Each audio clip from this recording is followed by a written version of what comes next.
Got a little something cooking up for you guys today.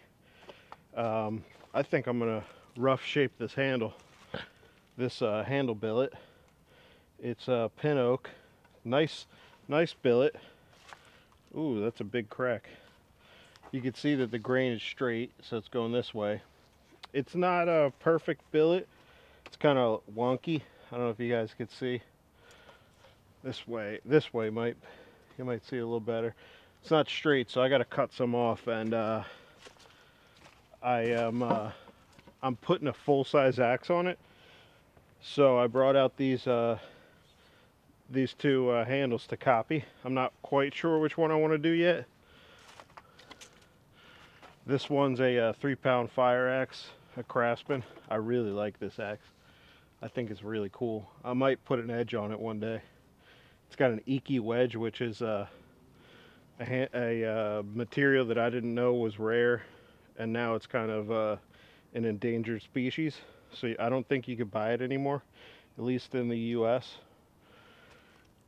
And this is a little fire axe with a cherry wedge, and I think it's a Marion because it has the P. I can't see anything on the screen, guys, so sorry if this is bad angles. Yeah, I was talking to someone and they were saying that the small fire axes are rare, really uncommon. And in my area, no, it's the opposite. These are more common than the larger sized ones. This one is not common. This size is like 3 pounds, and this is like 2.5. Usually I find the boy's axe size.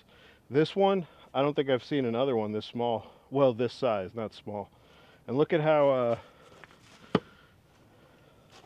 they were cutting the pick, and they kind of went a little too deep. It's kind of funny. I never actually saw that before on one of these, especially an older one. I'd say it's probably from the 60s, just a guess. So nice and old. How about this? How about I swing it a little, and we'll see which one I like more. Oh, I like this. Yeah, the reason why I want to make a kind of a short handle, this is like 26 and the other one is like 23.5, is because I want a kindling splitter. And sometimes I'll buck with this axe probably. And I like a shorter handle for bucking because of my lower back. Yeah, I could probably stand to lose some weight, and that would help my lower back. By the way, man, I've been just fattening it up. Oh shit, I forgot a pencil. All right, let me go get that. All right, back in action. We got a pencil here. By the way, these pencils are pretty nice. I think they're supposed to be able to write on wood a little better. So first things first, I gotta figure out how I'm gonna plan this out. Since this isn't a straight billet, I gotta kind of look at it, sight down it, and I just want to make sure that there's not gonna be an area where I'm missing material where I needed it when I trace the handle. So I decided I'm gonna cut some of this off. Just right away, let's cut some of this off to make it a little more manageable. Whoa. A little pole saw from Harbor Freight. Harbor Freight's got some nice stuff, guys. By the way, people that can do this without a vise, man, they're good. And when I say this, I mean like sawing without a vise, draw knifing without a vise. The vise really helped me a lot. I made a low bench and I slapped a vise on it, and without that, I'd have such less skill. Honestly, it really helped me develop a lot. Yeah, let's just cut this bad boy off. The reason why I'm using this kind of saw is because this is kind of dry, so fine teeth or smaller teeth will work better. There's greenwood teeth, and then there's drywood teeth, or lumber teeth, dry lumber.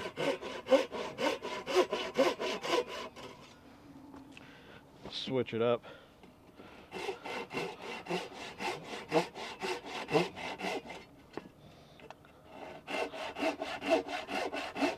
If you got chatter when you're sawing something, wherever you're grabbing it, you need to be closer to your cut. That's what I've found, at least.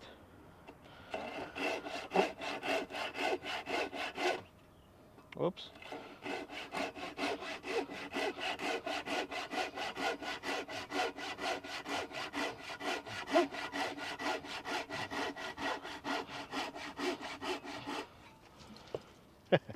Dog's going a little crazy. He wants some attention. Hey, buddy, what you doing? Come here, bud. Come here.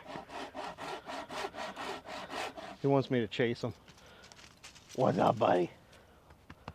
Oh, hey, bud. What's up? You know, I did want to talk about kind of like what my goal is here, other than just displaying axes, using them, and restoring them and stuff. I'm not like a wholesome. I'm not gonna be the wholesome guy. Sometimes that'll just happen, because you know I have a little bit of that in me where I'm like, I'm a sweet big fat boy.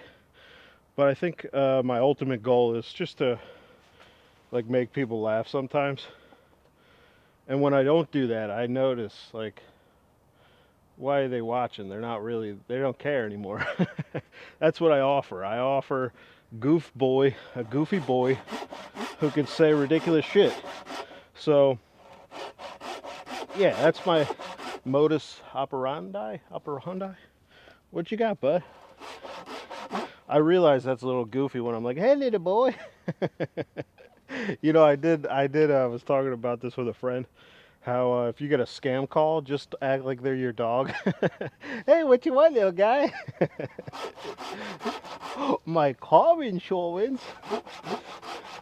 By the way, I don't do baby talk all the time with a dog. I think that's a little much. I think you're supposed to hide your baby talk with your dog. You don't do baby talk in front of other people. But sometimes you just can't, you know? You just like, does that mean we literally, they're like a baby to us? It's not very respectful.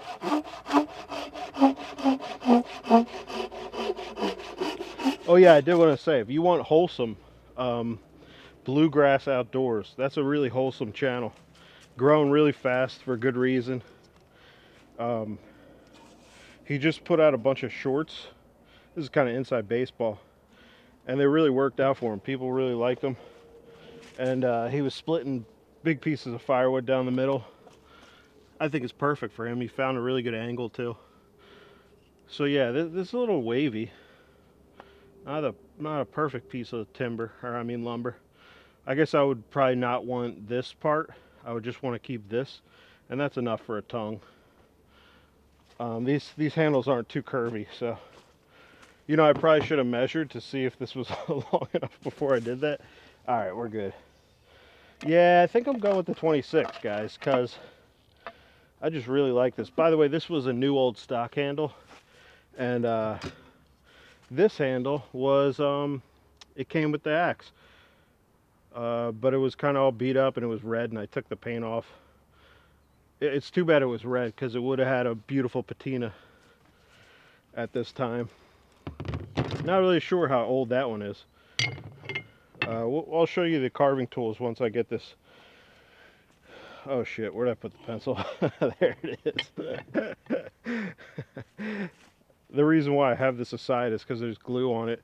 I don't really like burning glue, or like, you know, getting it into the smoker firewood pile. What the hell am I doing? All right, let's trace this up. You know, I was real bad at tracing. Oh shit, is it a crack? Sometimes when you rive wood and you leave it with that rough finish, you can't tell if it's a ridge from the riving or a crack. So it might be a good idea to kind of get rid of that stuff. Get rid of, you know, just smooth it a little bit.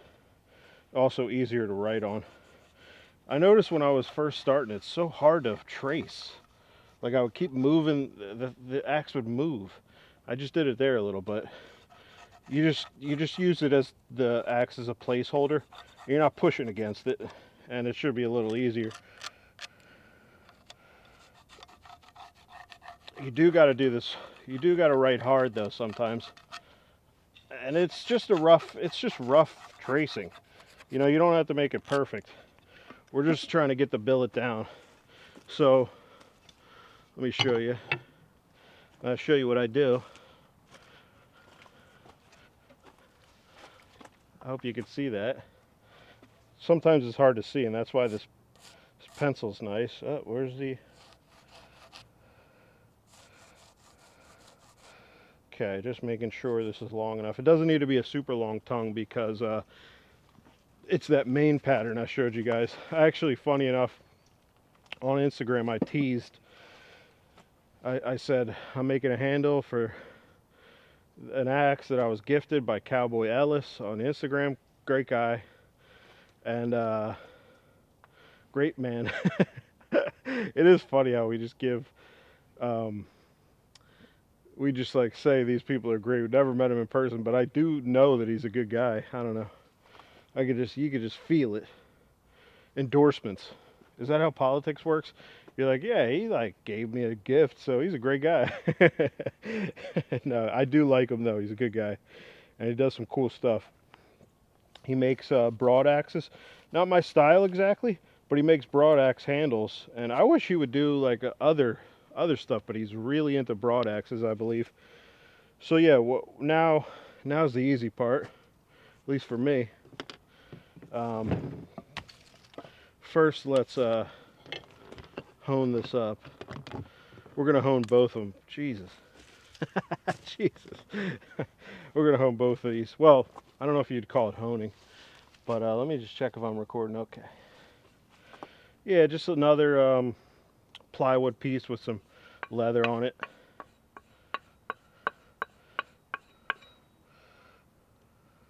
Looking good. Hey, bud. Yeah, I'm not the wholesome guy. I'm not the family guy. Like, I'm not the guy you watch with your family. I'm the guy you watch alone, and you're like, I don't want anybody to hear what I'm listening to. I'm putting it in my headphones. I feel at least that's what I've done in the past. Yeah, so, there's plenty of, what I was thinking about, there's so many wholesome what we're doing. There's so many guys that are wholesome what I'm doing. I want to be a little different, and it does limit me a little bit in some way, but in other ways it's the opposite of that. So we'll see how this channel goes. I want to continue for a long time. I just love axes. I love sharing. I'm like the kind of guy that does the show and tell. I like that. I don't think I've showed really using this. I honed it up a little bit. Hopefully it'll be sharp. But this is a big boy. This is like 4 pounds, 7 inches. I think the bit is 7 inches wide. By the way, if you guys don't know, from here to here, that's how long your bit is. From here to here, that's how wide your bit is. Just to clear that up. Sometimes, oh God, I can't tell if you're in camera. Oh, my dog's going crazy. Yeah, so let's just hone this up. I found this broad axe. It's double bevel, by the way, which means it doesn't have a flat back. Both sides have a bevel. The other one is single bevel. What are you doing, bud? He's a little barking boy. Yeah, let's try with this. But I forget what I was just saying. Anyway, usually you want to straighten things out first. Just take the bark off.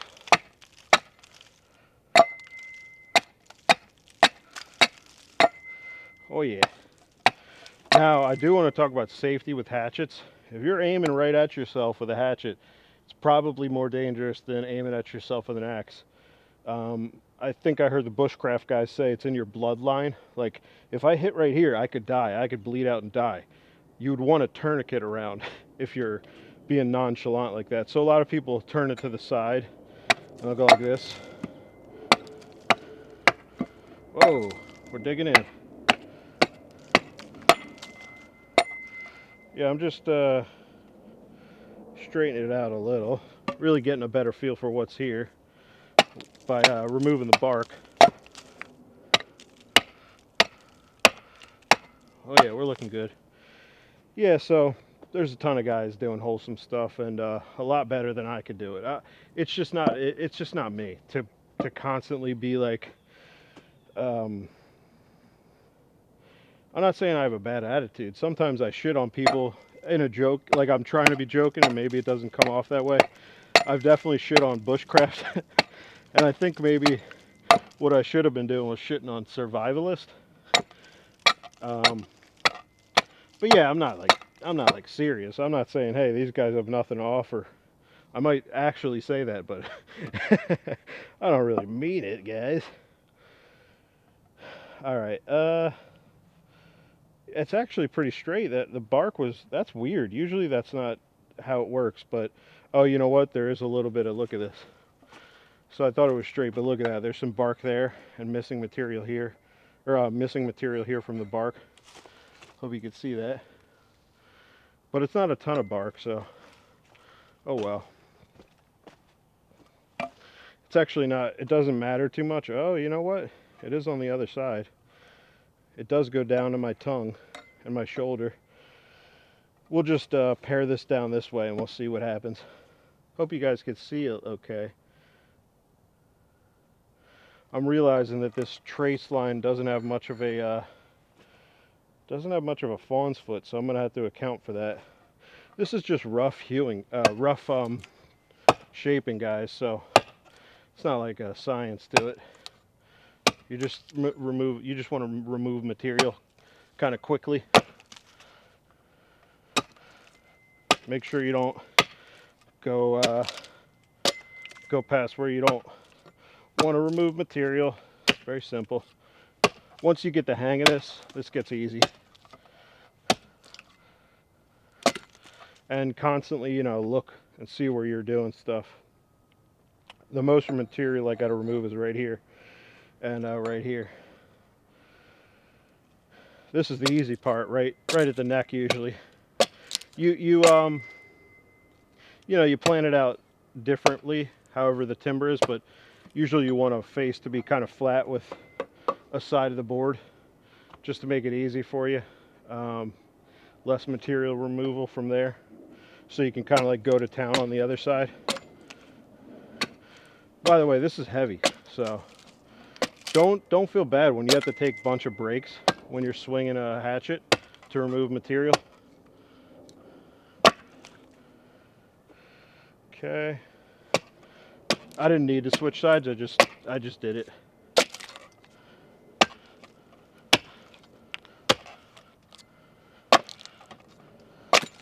There we go. That was a big removal.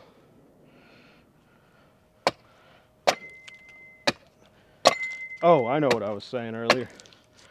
So one of my pals on Instagram, he needed a broadaxe. He thought he needed a broadaxe because a customer, he was making something for a customer and he realized there might not be any hardened steel left. So I bought this and then he realized it was okay. And I said, no, it's okay, man. Because I was going to sell it to him, you know. And not for very expensive. I was going to give him a deal because he's a friend. I'm not telling you, I don't know why I told you that. You're supposed to hold that in. Next time, hold that in, ethical. What's going on with my button? Anyway, one of my buttons. Anyway, so yeah, he said, no, I don't need it. And I was like, you know what? That's perfectly okay because I'm going to use this. And I do. It's quite enjoyable. So yeah, I have used this broadaxe. It's been really good to me too. I wanted to get used to swinging something bigger with one hand, and I think this is a great piece to do it with.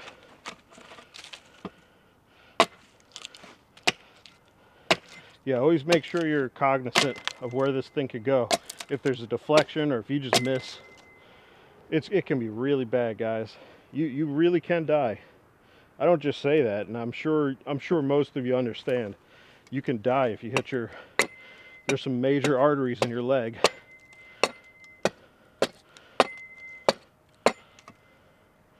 Okay, I'm not going to do the whole thing. I just wanted to show you guys a little bit of the rough shaping part of it. And when I say rough, it is rough. It's very rough. If you want to save time, it's a rough process.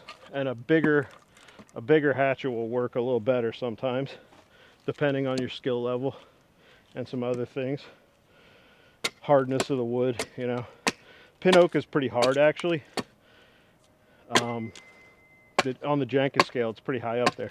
Harder than white oak, harder than red oak. Okay, so I got the shoulder to do now.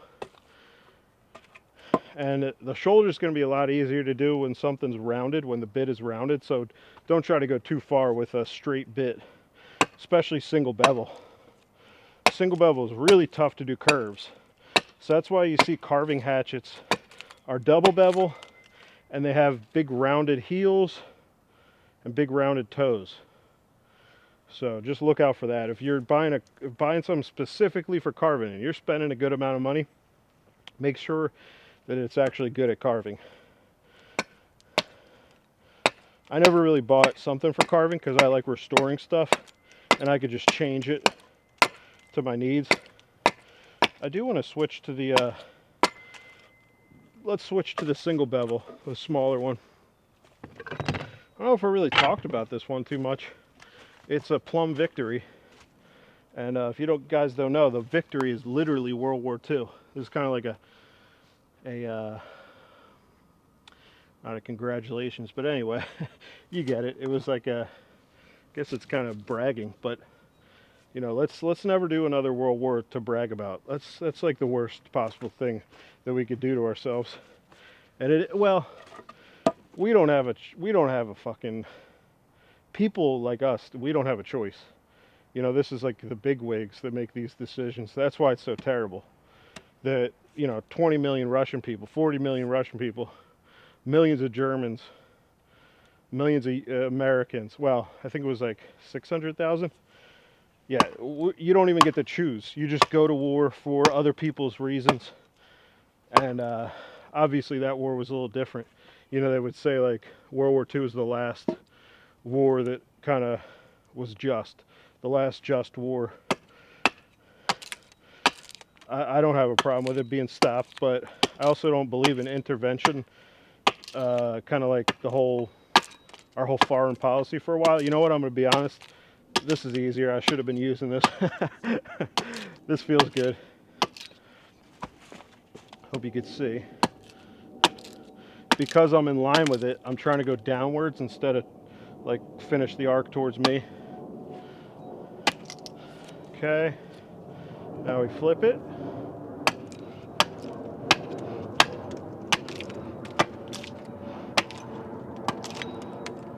Getting pretty close. That could have been a bad one, but I wasn't swinging too hard. You see the curves, very difficult with single bevel straight bitted axe.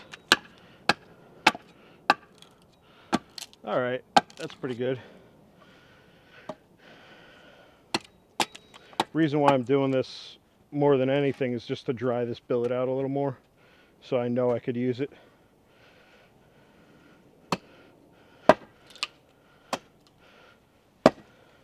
Sometimes you split just to get rid of material a little faster. Yeah, so let's call it a day there, just because I want to make sure that this is okay. This fawn's foot is completely flat. Might have to copy something else just for the palm swell. Anyway, thanks for watching, guys. I love that you guys watch and you comment and you tell me things about the videos. Sometimes I don't respond, and mostly it's because I don't want to be annoying. I could say so much sometimes to some comments. Anyway, thanks for watching, guys.